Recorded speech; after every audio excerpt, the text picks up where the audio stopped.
అస్సలాము అలైకుం వరహ్మతుల్లాహి వబరకాతుహు. స్నేహితులారా, మొదట్లో ఎవరూ నమ్మలేకపోయారు తాము ఏ సంఘటనకు సాక్షులవ్వబోతున్నారో. వాతావరణం బరువుగా ఉంది, నిశ్శబ్దం భయానకంగా ఉంది. తెలియని భయంతో ప్రజల హృదయాలు వణికిపోయాయి. అల్ అబ్వా యొక్క భూమిని మాత్రమే కాకుండాయి వార్త విన్న ప్రతి ఒక్కరినీ కదిలించే ఏదో ఒకటి జరగబోతోంది. ప్రియమైన ప్రేక్షకులారా, ఇది సాధారణ కథ కాదు. ఇది ప్రవక్త ముహమ్మద్ నబీ సల్లల్లాహు అలైహి వసల్లం జీవితంతో సంబంధమున్న అత్యంత పవిత్రమైన స్థలాలలో ఒకటి మరియు వారి తల్లి హజ్రత్ ఆమినా రజియల్లాహు అన్హా యొక్క ఆశీర్వదించబడిన సమాధి గురించినది. శతాబ్దాలుగా మక్కా మరియు మదీనా మధ్య ఉన్న ఒక చిన్న గ్రామం అల్ అబ్బాలో ఆమె ఆశీర్వదించబడిన సమాధి ఉంది. ఈ స్థలం పండితులకు మరియు ప్రవక్త స్నేహితులకు మాత్రమే తెలిసినది. అయితే సౌదీ అరేబియాలోని అత్యున్నత అధికారుల నుండి ఒక ఆదేశం వచ్చిన సమయముంది. అందరినీ ఆశ్చర్యపరిచిన ఒక ఆదేశం. హజ్రత్ ఆమినా రజియల్లాహు అన్హా యొక్క ఆశీర్వదించబడిన సమాధిని అల్ అబ్వా నుండి మదీనాలోని జన్నతుల్ బకీకి తరలించాలని ఆదేశం. ఇది చిన్న నిర్ణయం కాదు, ఇది ప్రపంచవ్యాప్తంగా ఉన్న లక్షలాది ముస్లింల హృదయాలను కదిలించిన సంఘటన. వార్త వ్యాపించినప్పుడు కొందరు ఏడ్చారు, కొందరు ప్రార్థించారు, మరికొందరు అల్లాహ్ యొక్క ఇష్టం ఏమిటో తెలియక నిశ్శబ్దంగా ఎదురుచూశారు. ఆశీర్వదించబడిన సమాధి చుట్టూ కార్మికులు, ఇంజనీర్లు, భద్రతా బలగాలు చేరిన రోజు వచ్చింది. ఒక ఎక్స్కవేటర్తో సహా పెద్ద వాహనాలు సిద్ధంగా ఉన్నాయి. ఎడారిలోని గాలిలో ధూళి మరియు అస్వస్థత నిండిపోయాయి. ఆదేశం స్పష్టంగా ఉంది: సమాధిని తరలించాలి. భయంతో ప్రజలు చూస్తూ నిలబడ్డారు. కొందరు స్థానికులు వణుకుతున్న పెదవులతో ప్రార్థనలు చదువుతూ ఆకాశం వైపు చేతులు ఎత్తారు. ఎక్స్కవేటర్ ఆపరేటర్ ముందుకు సాగాడు. యంత్రం యొక్క బకెట్ ఆశీర్వదించబడిన సమాధి దగ్గర నేలను తాకిన వెంటనే భూమి బలంగా కంపించింది. ఒక వింతైన కాంతి ఆకుపచ్చ రంగులో ఉన్నది మరియు ప్రకాశవంతమైనది నేల నుండి బయటకు వచ్చి చుట్టుపక్కల ఎడారిని ప్రకాశింపజేసింది. ప్రజలు సుబ్హానల్లాహ్ మరియు అల్లాహు అక్బర్ అని అరిచారు, ఎందుకంటే ఇది సాధారణ సమాధి కాదని వారు స్వంత కళ్లతో చూశారు. ఇది అల్లాహ్ యొక్క సృష్టిలో అత్యంత ప్రియమైన వారి తల్లి యొక్క అంతిమ విశ్రాంతి స్థలం. ఎక్స్కవేటర్ యొక్క లోహ బకెట్ ఎలాంటి ఇంధనం లేదా స్పార్క్ లేకుండా అకస్మాత్తుగా మంటలు ఎగసిపడింది. ఆపరేటర్ భయపడి బయటకు దూకాడు. భూమిలో పగుళ్లు ఏర్పడ్డాయి మరియు ఆ పగుళ్ల నుండి ఈ లోకంలో తెలియని ఒక సుగంధం బయటకు వచ్చింది.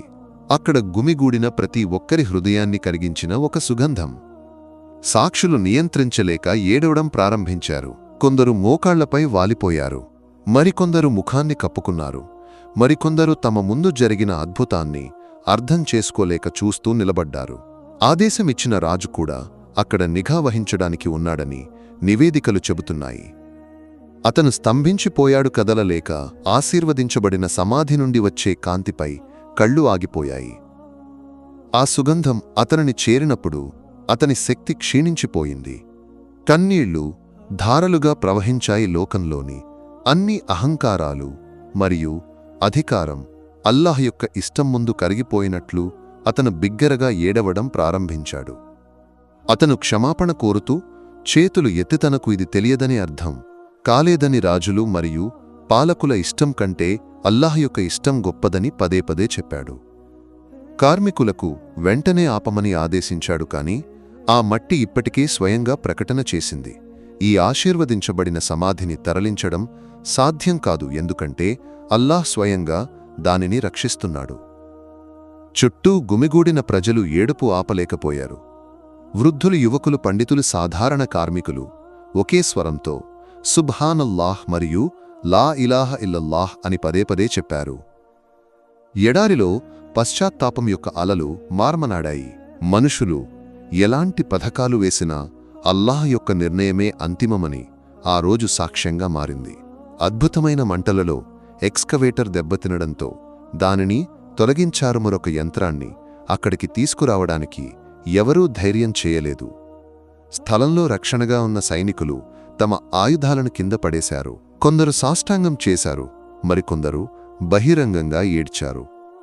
ఈ సంఘటన రాజ్యమంతటా మరియు అంతకు మించి కాట్టుకీలాగా వ్యాపించింది.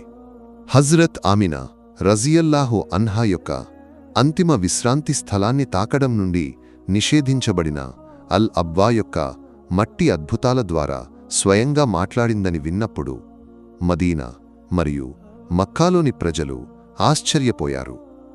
మత పండితులు దీనిని అల్లాహ్ నుండి వచ్చిన సంకేతంగా ప్రకటించారు. ప్రవక్త కుటుంబాన్ని అల్లాహ్ స్వయంగా గౌరవిస్తున్నాడని గుర్తుచేస్తూ వారు ఖురాన్ ఆయతులను ఉదహరించారు. ప్రవక్త తల్లిదండ్రుల ఉన్నత స్థానం గురించి ప్రజలకు గుర్తుచేశారు. మనిషి యొక్క సాంకేతికత ఎంత అభివృద్ధి చెందినా సృష్టికర్త శక్తిని సవాలు చేయడం ఏదీ చెయ్యలేదని ఈ పాఠాన్ని అందరూ గ్రహించాలని కోరారు. ప్రయత్నం గంటల తర్వాత కూడా సమాధి చుట్టూ ఆ కాంతి ఉండిపోయిందని, సుగంధం వ్యాపించిందని సాక్షులు చెప్పారు. కొందరికి అది కస్తూరి కంటే తీపిగా ఉన్న వాసన, మరికొందరు అది స్వర్గం నుండి గాలి దిగివచ్చినట్లు అన్నారు. అల్ అబ్వా గ్రామవాసులు ఆశ్చర్యపోయారు. ఇంతకుముందు ఇలాంటిది చూడలేదని, ఇది చరిత్రలో ఎప్పటికీ నిలిచిపోయే సంకేతంగా ఉంటుందని చాలామంది చెప్పారు. ఆ రాత్రి వేలాది ముస్లింలు మేల్కొని ఉన్నారు. కొందరు మదీనాలో, కొందరు మక్కాలో ప్రపంచవ్యాప్తంగా ఉన్న ఇతరులు దురూద్ షరీఫ్ను చదివి ప్రవక్త మరియు అతని గొప్ప కుటుంబానికి శాంతి మరియు ఆశీస్సులు కోరారు. మసీదులలో పండితులు కన్నీళ్లతో ఈ సంఘటనను వివరించారు. ప్రజలు చేతులు ఎత్తి ప్రార్థించారు, అల్లాహతో క్షమాపణ కోరారు మరియు ఇలాంటి సంకేతానికి సాక్ష్యమిచ్చే అవకాశమిచ్చినందుకు కృతజ్ఞతలు తెలిపారు. నియంత్రణ లేని ఏడుపును చూసిన రాజు ఆదేశాన్ని ఉపసంహరించాడు మరియు ఆశీర్వదించబడిన సమాధితో ఇక ఎప్పటికీ జోక్యం చేసుకోనని వాగ్దానం చేశాడు. అతని ఏడుపొల్లాహ్ యొక్క గొప్పతనం ముందు అధికారం యొక్క అహంకారం బద్దలైన క్షణంగా గుర్తుండిపోతుంది. ప్రియమైన ప్రేక్షకులారా, ఇది కేవలం కథ మాత్రమే కాదు. ఇది అల్లాహ్ యొక్క గొప్పతనం, ప్రవక్త యొక్క గౌరవం మరియు అతనితో సంబంధమున్నవారి పవిత్రత గురించిన గుర్తుచేసే సందేశం. హజ్రత్ ఆమినా రజియల్లాహు అన్హా యొక్క సమాధి ఈ రోజు కూడా అల్ అబ్వాలో తాకబడకుండా రక్షించబడి ఉంది. ఆ రోజు అద్భుతం మనందరికీ ఒక సంకేతంగా గుర్తుండిపోతుంది. అల్లాహ్ నిర్ణయించినది ఎవరూ తుడిచిపెట్టలేరు లేదా మార్చలేరు. ఈ కథను ప్రవక్తపై మన స్నేహాన్ని పెంచడానికి, అతని కుటుంబాన్ని గౌరవించడానికి మరియు అల్లాహ్ యొక్క ఇష్టమే పరమప్రధానమని ఎప్పటికీ మరచిపోకుండా ఉండటానికి ఒక ఆహ్వానంగా తీసుకుందాం. కాబట్టి మనం తదుపరి సందేహాలు లేదా సవాళ్లను ఎదుర్కొన్నప్పుడు అల్ అబ్వాలో జరిగిన ఈ సంఘటనను గుర్తుంచుకోండి. ఉక్కు నుండి బయటకు వచ్చిన మంటకాంతితో చీలిన భూమి స్వర్గాన్ని గుర్తుచేసే సుగంధం మరియు అల్లాహ్ యొక్క ఆదేశం ముందు తన బలహీనతను గుర్తించిన రాజు యొక్క కన్నీళ్లు. సుబ్హానల్లా. స్నేహితులారా, ఈరోజు మనం ప్రియమైన ప్రవక్త ముహమ్మద్ నబీ సల్లల్లాహు అలైహి వసల్లం యొక్క తల్లి హజ్రత్ ఆమినా రజియల్లాహు అన్హా యొక్క వియోగం యొక్క పూర్తి సంఘటనను మీతో చెప్పబోతున్నాము. ఇది విన్న తర్వాత మీ కళ్ళు కన్నీళ్లతో నిండిపోతాయి, మీరు తీవ్రంగా ఏడవడం ప్రారంభిస్తారు. అందుకే ఈరోజు వీడియో మీ అందరికీ చాలా ప్రత్యేకమైనది. అల్లాహ్ యొక్క ప్రియమైన ప్రవక్తపై స్నేహం కారణంగా మీరు ఈ వీడియోను పూర్తిగా చూడాలి. ఇతరులకు చేరేలా లైక్ చేయండి మరియు షేర్ చేయండి. సరే, ఇప్పుడు ప్రారంభిద్దాం. స్నేహితులారా, ప్రవక్త యొక్క తండ్రి హజ్రత్ అబ్దుల్లా యొక్క వియోగం తర్వాత 6 సంవత్సరాలు గడిచాయి. ఒకరోజు హజ్రత్ ఆమినా మదీనాకు వెళ్లాలని నిర్ణయించారు. అందుకు వారు హజ్రత్ అబ్దుల్ ముత్తలిబ్ దగ్గరకు వచ్చి చెప్పారు, ప్రియమైన తండ్రి, నేను కొన్ని రోజులు మదీనాలోని నా తల్లిదండ్రుల ఇంటికి వెళ్లాలనుకుంటున్నాను. దయచేసి నన్ను అనుమతించండి. ఇది విన్న హజ్రత్ అబ్దుల్ ముత్తలిబ్ చెప్పారు, సరే, నీవు వెళ్లవచ్చు. స్నేహితులారా, ఆ తర్వాత హజ్రత్ ఆమినా ప్రయాణ సామగ్రిని సిద్ధం చేసి తన పనిమనిషి ఉమ్ము ఐమన్తో పాటు అల్లాహ్ యొక్క ప్రియమైన ప్రవక్తను తీసుకుని ఒంటెపై ఎక్కి మదీనాకు బయలుదేరారు. ఆ సమయంలో ప్రవక్తకు కేవలం 6 సంవత్సరాల వయస్సు మాత్రమే ఉంది. మక్కా నుండి మదీనాకు దూరం దాదాపు 400 కిలోమీటర్లు. అప్పట్లో జనాభా కూడా చాలా తక్కువగా ఉండేది. అందుకే మార్గంలో అన్ని చోట్ల నిశ్శబ్దం మరియు ఒంటరితనం ఉండేది. కాని ఈ ముగ్గురు ప్రయాణికుల బృందం నెమ్మదిగా మదీనాకు సాగింది. మార్గంలో కొన్నిసార్లు హజ్రత్ ఆమినా కళ్ల నుండి కన్నీళ్లు కారాయి. కొన్నిసార్లు దుఃఖం వారి హృదయంలో నొప్పిని కలిగించింది. ఈరోజు నేను నా భర్త హజ్రత్ అబ్దుల్లా యొక్క సమాధి దగ్గరకు వెళ్తున్నాను. నేను మదీనాకు వెళ్ళి నా భర్త చివరి శ్వాస తీసుకున్నప్పుడు ఏమైందో అక్కడి ప్రజలను అడుగుతాను. నా భర్తతో నేను జీవితం ప్రారంభించిన కొద్ది కాలంలోనే నా వివాహం జరిగిన 2 నెలలకే అతను నన్ను శాశ్వతంగా విడిచిపెట్టాడు. ఈరోజు 6 సంవత్సరాలు పూర్తయ్యాయి. నేను అతని జ్ఞాపకాలను మాత్రమే ఆశ్రయించి జీవిస్తున్నాను అని హజ్రత్ ఆమినా ఆలోచిస్తున్నారు.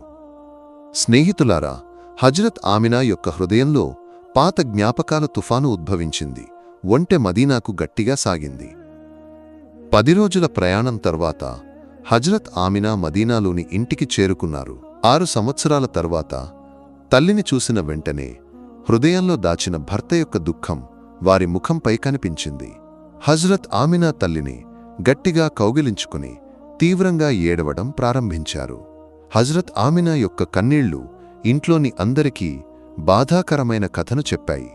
ఈ 25 ఏళ్ల యువతి ఇంత చిన్న వయసులో ఇంత పెద్ద దుఃఖాన్ని ఎలా సహించింది అయినా ఒక్క మాట కూడా పలకలేదు. కాని ఈరోజు 6 సంవత్సరాల తర్వాత తల్లి కళ్లలో పడినప్పుడు హజ్రత్ ఆమినా తమను తాము నియంత్రించుకోలేకపోయారు. తల్లి ఆలింగనంలో అన్నీ వెల్లడించారు. హజ్రత్ ఆమినా యొక్క దుఃఖంతో నిండిన మాటలను విని తల్లి వారిని ఓదార్చారు. నా కూతురు, నీవు బాధపడకు. దీనికి అల్లా నీకు మంచి ప్రతిఫలం ఇవ్వాలి. ఆ తర్వాత హజ్రత్ ఆమినా యొక్క తల్లి అల్లాహ్ యొక్క ప్రియమైన ప్రవక్తను చూసి చాలా సంతోషించారు. అందరి ముందు నిలబడి నిరంతరం పొగడ్తలు కురిపించారు. నా మనవడిని చూడండి, అల్లాహ్ ఈ బాలుడికి ఎంత అందాన్నిచ్చాడు. ఆ తర్వాత 2 రోజుల తర్వాత హజ్రత్ ఆమినా తన భర్త హజ్రత్ అబ్దుల్లా యొక్క సమాధి దగ్గరకు చేరుకుని సమాధి దగ్గర కూర్చొని తీవ్రంగా ఏడవడం ప్రారంభించారు. హృదయంలో వారు తమ భర్తతో ఏదో మాట్లాడుతున్నారు. బహుశా వారు ఇలా అని ఉండవచ్చు: ఓ అబ్దుల్లా, నీవు నన్ను ఇంత త్వరగా ఎందుకు విడిచిపెట్టావు? నీతో నా జీవితం మొత్తం గడపాలని నేను కలలు కన్నాను. కాని నీవు నన్ను జీవితయాత్రలో ఒంటరిగా వదిలేశావు. నీవు లేకుండా నాకు ఏమీ బాగోలేదు.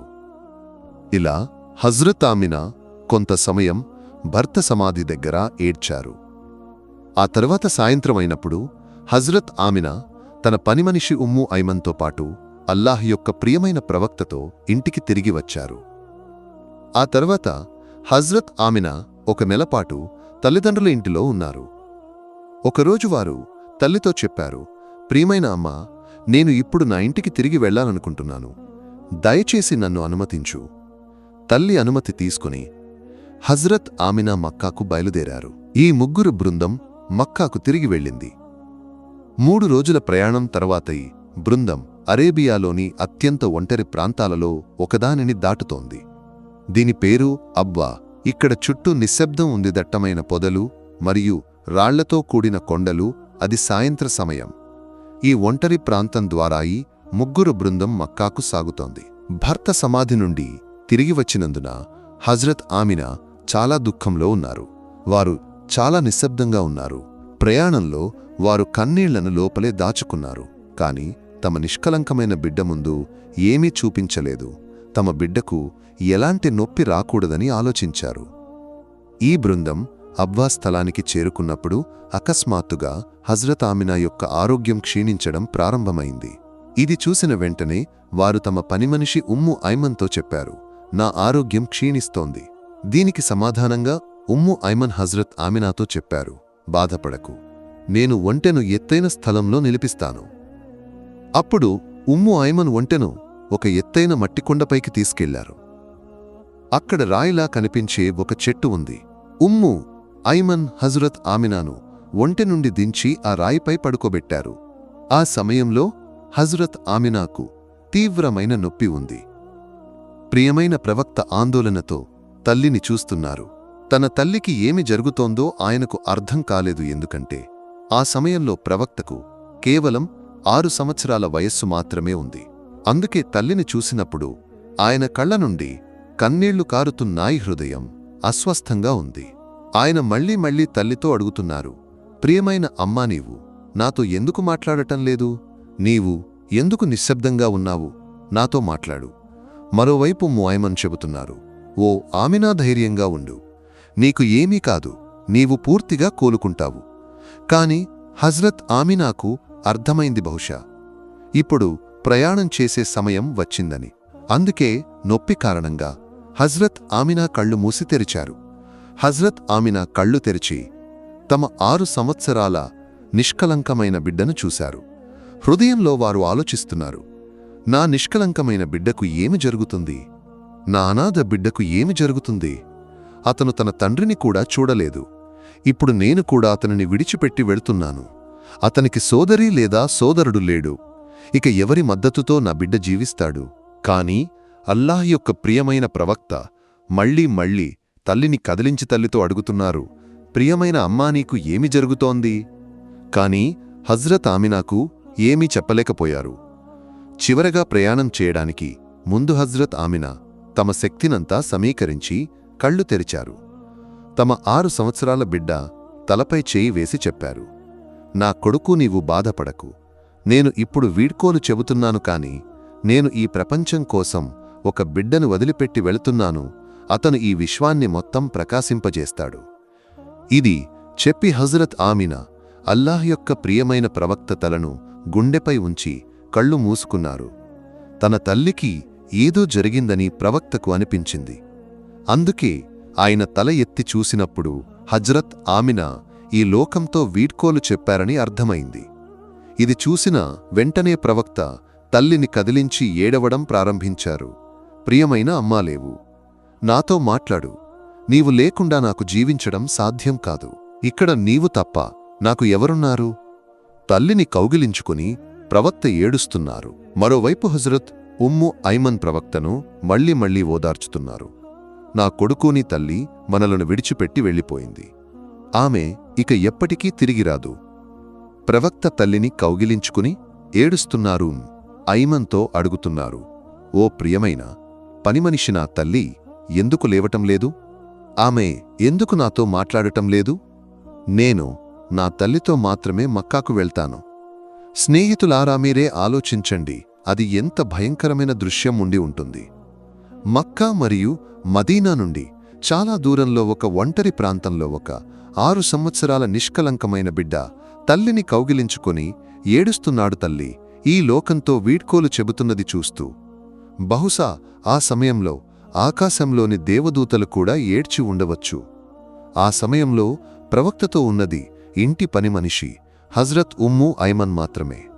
అల్లాహ్ ఉద్దేశించి ఉంటే హజ్రత్ ఆమినాను మదీనాలోనే మరణింపజేయవచ్చు. కనీసం అక్కడైనా ప్రవక్తకు కొంత ఓదార్పు లభించి ఉండేది. కాని ఇక్కడ అల్లాహ్ ఈ ప్రపంచానికి మొత్తం చూపించాలనుకున్నాడు. చూడండి, ఇతనే ముహమ్మద్, ఇతని కోసమే నేను ఈ విశ్వాన్ని సృష్టించాను. ఈ బిడ్డను నేను ఎంతగానో ప్రేమిస్తాను. పవిత్ర ఖురాన్లో నేను అతనిని పేరు పెట్టి పిలవలేదు, బదులుగా ఎల్లప్పుడూ ప్రేమతోనే పిలిచాను. ఓ ప్రజలారా, ఈరోజు అబ్వాకు వచ్చి చూడండి. అతను తన తల్లిని కౌగిలించుకొని ఎలా ఏడుస్తున్నాడో. ఈరోజు అతనికి మద్దతు ఇవ్వడానికి ఎవరూ లేరు. స్నేహితులారా, ఆ తర్వాత హజ్రత్ ఉమ్ము ఐమన్ మరియు ప్రవక్త ఎలాగో రాళ్లను తీసుకుని ఒక సమాధిని తయారు చేశారు. ఆ తర్వాత హజ్రత్ ఆమినాను అందులో దించడం ప్రారంభించారు. ఇది చూసిన వెంటనే ప్రవక్త తల్లిని కౌగిలించుకొని ఏడ్చారు. ఓ ప్రియమైన పనిమనిషి, నా తల్లిని ఈ రాళ్ల మధ్య ఉంచవద్దు. నేను నా తల్లిని ఇంటికి తీసుకెళ్లాలి. ఇది చూసినప్పుడు ఉమ్ము ఐమన్ కళ్లలో కూడా కన్నీళ్లు వచ్చాయి. ఆ తర్వాత హజ్రత్ ఉమ్ము ఐమన్ ఎలాగో హజ్రత్ ఆమినాను సమాధిలోకి దించారు. ఆ తర్వాత ఒంటి దగ్గరకు సాగారు. అప్పుడే ఉమ్ము ఐమన్ వెనక్కి తిరిగి చూశారు. ప్రవక్త అక్కడ లేరు. ఇది చూసిన వెంటనే వారు చాలా బాధపడ్డారు. అల్లాహ్ యొక్క ప్రియమైన ప్రవక్త ఎక్కడికి వెళ్లారో ఆలోచించడం ప్రారంభించారు. అప్పుడే మట్టికొండ మీద నుండి ఒక బిడ్డ కరచడం వినిపించింది. ఉమ్ము ఐమన్ పరుగెత్తి వెళ్లి చూసినప్పుడు ప్రవక్త తల్లి సమాధిని కౌగిలించుకొని ఏడుస్తున్నారు. ఓ ప్రియమైన అమ్మా, నీవు నన్ను ఇంత త్వరగా ఎందుకు విడిచిపెట్టావు? ఇక్కడ నీవు తప్ప నాకు ఎవరున్నారు అని చెబుతూ. అప్పుడే ఉమ్ము ఐమన్ అతనిని వెనుక నుండి తీసుకుని, నా కొడుకు రా, మనమింటికి వెళదాం అని చెప్పారు. ఇది విన్నప్పుడు ప్రవక్త చెప్పారు, లేదు, నేను నా తల్లిని కూడా తీసుకెళ్తాను. ఆ తర్వాత ఉమ్ము ఐమన్ ఎలాగో అతనిని కౌగిలించుకొని ఒంటెపై ఉంచి మక్కాకు బయల్దేరారు. ఉమ్ము ఐమన్ చెబుతారు, హజరత్ ఆమినా యొక్క సమాధిని చూసే వరకు ప్రవక్త మళ్లీ మళ్లీ తల్లి సమాధి వైపు చూస్తూ ఉన్నారు. స్నేహితులారా, తరువాత 4 రోజుల ప్రయాణం తర్వాత వారిద్దరూ మక్కాకు చేరుకున్నారు. మక్కాకు చేరుకున్నప్పుడు హజ్రత్ అబ్దుల్ ముత్తలిబ్ ఒంటెవైపు చూసి ఆందోళనతో అడిగారు, ఓ ఉమ్ము ఐమన్, హజ్రత్ ఆమినా ఎక్కడా? ఇది విన్నప్పుడు ఉమ్ము ఐమన్ ఏడవడం ప్రారంభించారు. అప్పుడు ప్రవక్త కూడా పరుగెత్తుకుని తాతను కౌగిలించుకున్నారు. ఇది చూసినప్పుడు హజ్రత్ అబ్దుల్ ముత్తలిబ్కు ఖచ్చితంగా ఏదో దుఃఖవార్త ఉందని అర్థమైంది. ఆ తరువాత ఉమ్ము ఐమన్ ప్రయాణం యొక్క మొత్తం సంఘటనను వివరించారు. ఇది విన్నప్పుడు హజ్రత్ అబ్దుల్ ముత్తలిబ్ కళ్ల నుండి కన్నీళ్లు కారాయి. ఆ తరువాత అతను తన మనవడిని కౌగిలించుకున్నారు. బహుశా అతను ఆలోచించి ఉండవచ్చు, నా మనవడి మీద ఇంత ఎక్కువ దుఃఖాలు ఎందుకు వచ్చాయి? అతను తన తండ్రి నీడను కూడా చూడలేదు. ఇప్పుడు అతని తల్లి కూడా అతనిని విడిచిపెట్టింది. మరోవైపు ప్రవక్త యొక్క అన్ని మామలు కూడా బాధపడ్డారు. అన్ని అత్తలు కూడా దుఃఖితులయ్యారు. ఈ నిష్కలంకమైన బిడ్డకు చిన్న వయస్సులోనే తల్లి మరణం తర్వాత ఇంత ఎక్కువ దుఃఖాలను ఎదుర్కోవలసి వచ్చిందని ఆలోచిస్తే అందరి ముఖం దుఃఖంతో నిండిపోయింది. ప్రవక్త హృదయంలో ఏమి జరిగి ఉంటుందో ఆలోచించినప్పుడు కళ్ళు కన్నీళ్లతో నిండిపోయాయి. స్నేహితులారా, ఈ సంఘటనకు కొన్ని రోజుల తర్వాత ప్రవక్త మళ్లీ తల్లి సమాధి దగ్గర నుండి దాటారు. ఆ సమయంలో గొప్ప సహాబీల సైన్యం కూడా ఆయనతో ఉంది. తల్లి సమాధి దగ్గరకు చేరిన వెంటనే ఆయన సహాబీలతో చెప్పారు, మీ గుడారాలను ఇక్కడ అబ్వాస్థలంలో స్థాపించండి. ఆ తరువాత ప్రవక్త తల్లి యొక్క ఆశీర్వదించబడిన సమాధి ఉన్న మట్టి కొండవైపు నడిచారు. ఆ తరువాత ఆయన తల్లి సమాధిని కౌగిలించుకొని చాలా ఏడ్చారు. ఇది చూసినప్పుడు అన్ని గొప్ప సహాబీలు కూడా తీవ్రంగా ఏడవడం ప్రారంభించారు. గంటల తరువాత ప్రవక్త తల ఎత్తి చెప్పారు, ఓ ప్రియమైన అమ్మా, నీవు ఈరోజు జీవించి ఉంటే బాగుండు అని నేను కోరుకుంటున్నాను. స్నేహితులార, హజ్రత్ తమీం దారి రజియల్లాహు అన్హు వివరిస్తారు, మేము ఒకసారి ప్రవక్త ముహమ్మద్ ముస్తఫా సల్లల్లాహు అలైహి వసల్లం యొక్క ఆశీర్వదించబడిన సన్నిధిలో కూర్చొని ఉన్నాము. అప్పుడు అకస్మాత్తుగా ఒక ఒంటె ఎక్కడి నుండో పరుగెత్తుకుని వచ్చి ఆశీర్వదించబడిన సన్నిధిలో చేరింది. అంటే ఒక ఒంటె అల్లాహ్ యొక్క ప్రవక్త దగ్గరకు వచ్చి ఆయన ఆశీర్వదించబడిన తల దగ్గరకు వచ్చి నిలబడింది. ఆ తరువాత ఆ ఒంటె ఆయన ఆశీర్వదించబడిన చెవిలో ఏదో చెబుతున్నట్లు దగ్గరకు వచ్చి మాట్లాడడం ప్రారంభించింది. ఆ ఒంటె ఏదో ప్రవక్త చెవిలో గుసగుసలాడినట్లు ఒక ఒంటె మాటలు విని ప్రవక్త ముహమ్మద్ ముస్తఫా సల్లల్లాహు అలైహి వసల్లం ఇలా అన్నారు, ఓ ఒంటె, నీవు శాంతితో ఉండు. నీవు సత్యం చెప్పినట్లయితేని ప్రభువు నీకు లాభం చేకూరుస్తాడు. కాని నీవు అబద్ధం చెప్పినట్లయితే ఈ అబద్ధానికి నీకు శిక్ష విధించబడుతుంది. ఓ ఒంటె, మా రక్షణలోకి వచ్చే ఎవరికైనా అల్లాహ్ శాంతిని, భద్రతను ప్రసాదిస్తాడు. మా రక్షణలో ఆశ్రయం కోరే ఎవరూ నిరాశతో వెనుదిరిగి వెళ్లరు, ఎన్నటికీ నిరాశపడరు.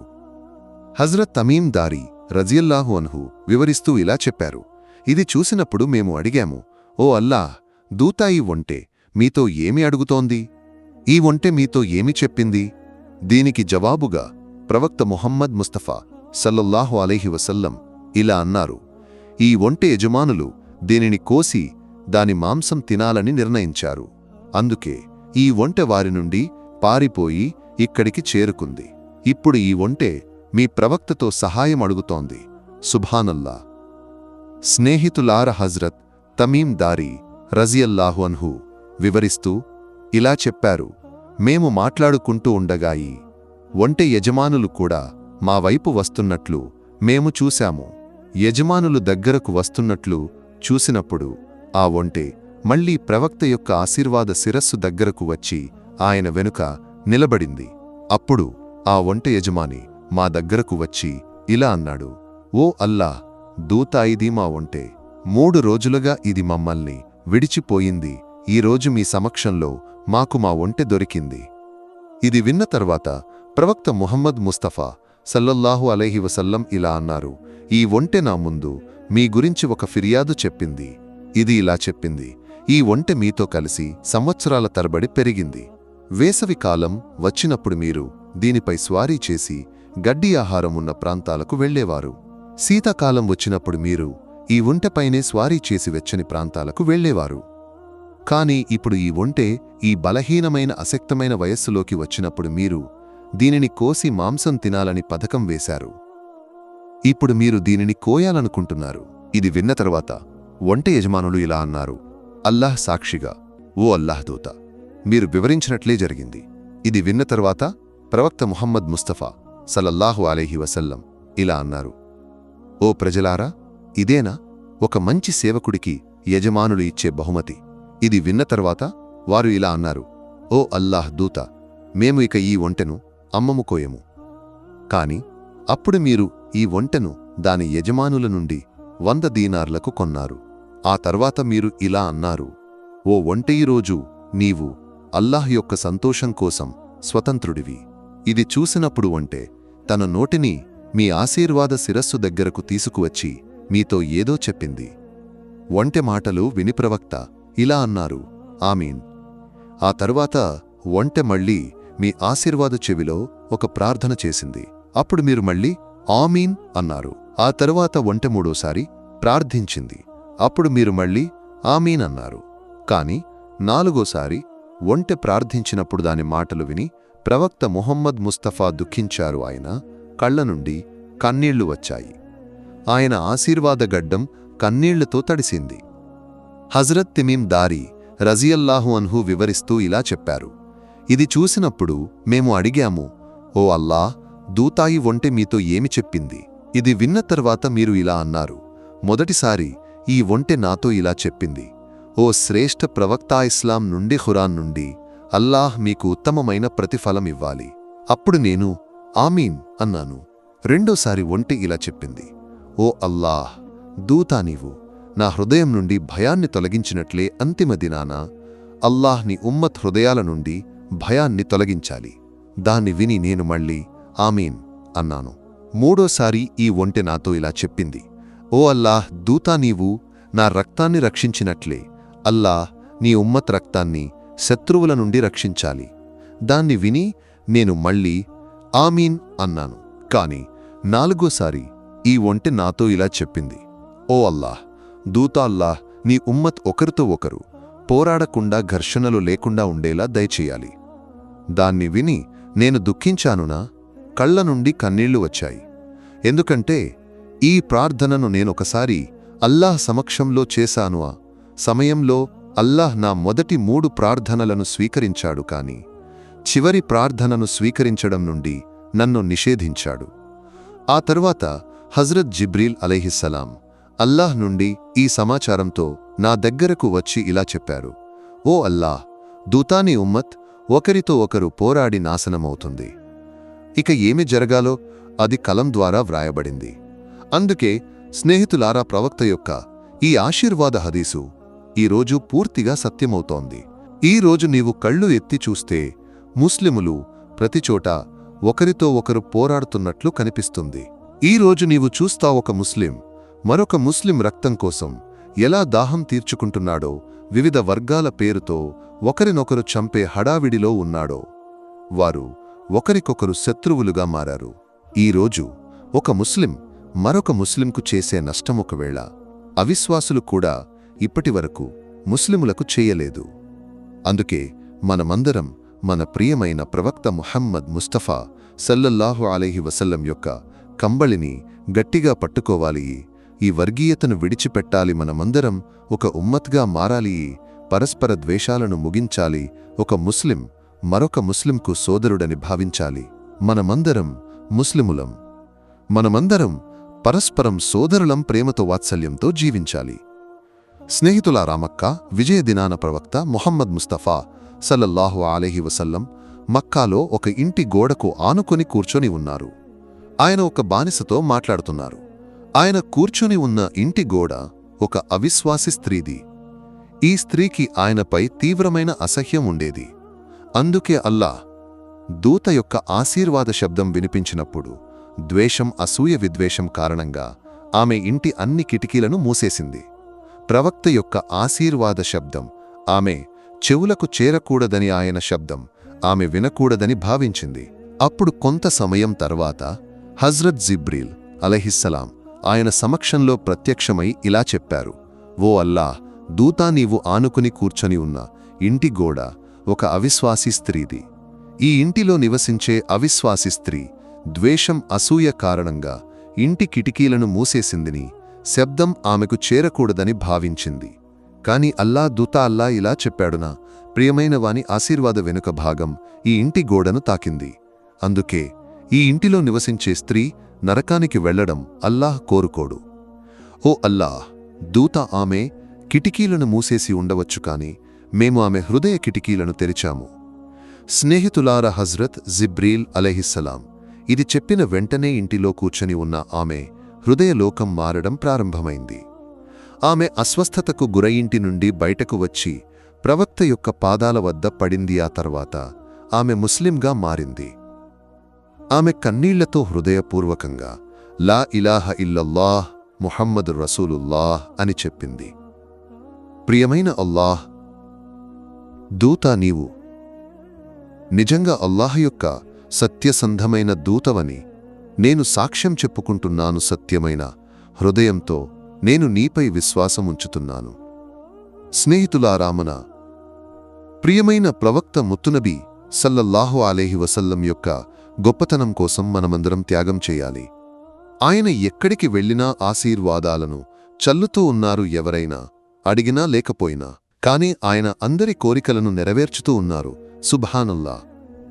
ఓ ప్రియమైన ప్రవక్త స్నేహితులారా, ఈ వీడియోను అన్ని ముస్లిం సోదరులతో పంచుకోండి. ఒక ఉమ్మత్గా జీవించండి, సోదరులుగా జీవించండి. ఒక ముస్లిం మరొక ముస్లింకు సోదరుడు. అప్పుడు స్నేహితులారా, ఈరోజు వీడియోలో ఇంతవరకు. మరొక వీడియోలో మనం కలుద్దాం ఇన్షా అల్లాహ్.